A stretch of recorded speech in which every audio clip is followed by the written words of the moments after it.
We willen de burger meer bewust maken van het feit dat grondstoffen geld opbrengen. En dat het voor de burger belangrijk is om dat zoveel mogelijk te scheiden. Daarnaast willen we de burger servicepunten bieden waar ze makkelijker hun afval kwijt kunnen, ook in kleine hoeveelheden.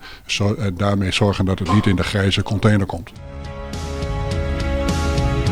Uit sorteerproeven blijkt dat er 60% van het gewichtspercentage eigenlijk stoffen zijn die daar niet in thuis horen. En dat zijn hout, elektrische apparaten en al dat soort stoffen waar wij wel goedkoper kwijt kunnen of waar geld tegenover staat. En die als we dit in de grijze container af moeten voeren, dat kost ons €193 de ton. Goedemorgen. Goedemorgen. Handel. Handel. Goeiedag. Hoi. Jammer.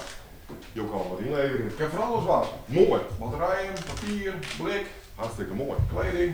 Dan wij je ook papier eventueel en dergelijke wel op de weeskaart zetten. Ja. Sterren we al even in je keel. Denk is al je papier? Nee, ik heb van alles. Ik heb ook nog wat blik. En wat batterijen.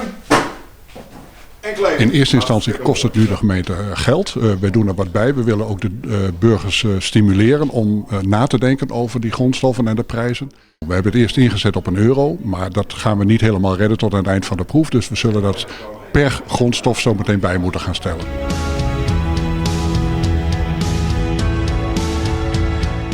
We willen op den duur toch kijken als deze proef slaagt en het is een succes, of we dat in de dorpen, in dorpskern met behulp van dorpshuizen deze proef verder uit kunnen rollen.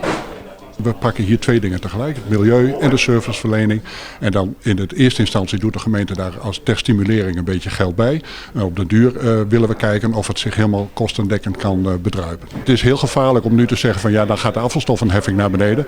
Waar we voor proberen te zorgen is dat afvalstoffenheffing niet onnodig omhoog gaat.